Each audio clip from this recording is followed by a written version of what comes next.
Hi, my name is Todd Harris, and I'm the Assistant Vice Chancellor for Health and Wellness at Wilmington State University. Since the Department of Health and Wellness includes the Health Center and Counseling and Psychological Services, among other functional areas, my counselors, psychologists, and other medical professionals will serve a key role in supporting students with disabilities as they make the transition to our community and navigate the challenges of classes, social life, and the physical campus. Although a couple of chapters in the textbook were particularly relevant to my work, I would like to discuss how counseling services is informed by Chapter 17 entitled, What are the Responsibilities and Limits of Student Affairs Educators' Roles in Addressing Burgeoning Student Mental Health Issues?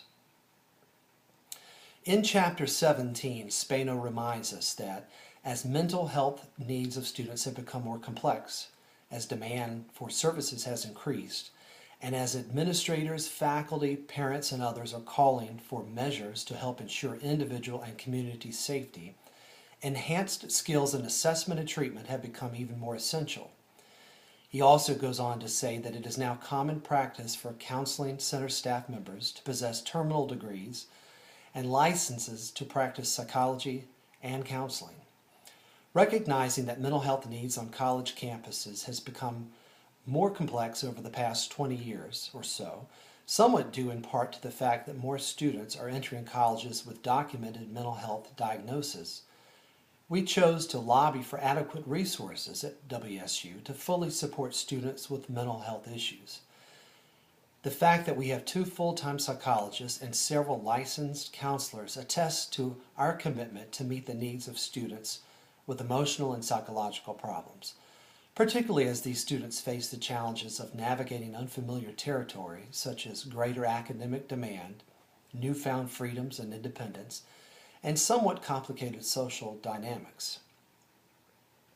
With these credentials, Spano confirms that counseling center staff are positioned as the only staff on campus who can credibly recognize, assess, and treat mental health concerns. This is precisely why counselors are called upon to deal with troubled and troubling students. They often have counseling relationships with some of the more fragile students on our campus, and with that historical perspective, can tailor their treatment or recommendations to best fit the student's needs, while balancing the needs of the community. Transitions and adjustment are quite often a factor that triggers breakdowns. Students face transitions and adjusting to the world around them throughout their college career, not simply just in the first year. Counselors can often provide rich data about what to expect for students coping with different conditions. Sharing this knowledge with other staff who work closely with students, such as residence life or student activity staff, can strengthen the safety net and catch students before they spiral past the point of success. In fact, it is wise to train faculty on recognizing students in distress, knowing how to address issues, and when to connect students with counseling professionals. Spano reminds us that QPR, question, persuade, refer, is a useful model for supporting students who seem troubled or, more seriously, suicidal. Finally, Spano offers another perspective, developing a community of trust, which will further strengthen the safety net for students struggling with mental or emotional issues who may already be connected, but more importantly, for those whose onset occurs during the college years. Creating a culture of care among the entire student body really should begin during new student orientation and continue in first-year experience classes. Residence life can be a critical partner in shaping the culture of care by designing programs that invite counselors into the residence halls in a sensitive and informative manner, thus destigmatizing mental health issues in hopes that more students will seek out treatment who desperately need it. Spano also points out that as campuses grow more diverse, particularly from an international perspective, it is imperative that counseling offices employ culturally competent staff who understand barriers to counseling and methodologies for reaching students from diverse backgrounds.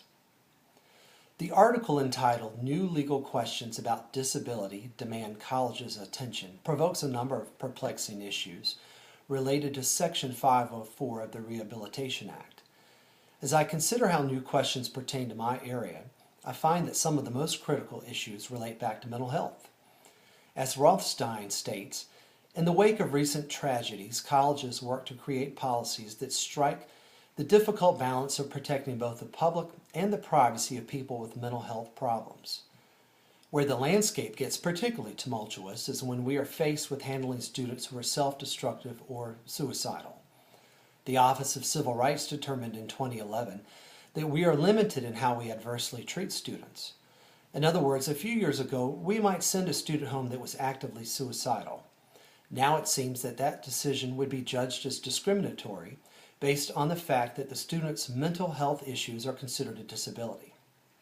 There is no easy answer, but most professionals I've talked with fall back on the duty of care principle, where there would rather be sued for discrimination than face calling a parent or loved one to inform them of a suicidal success.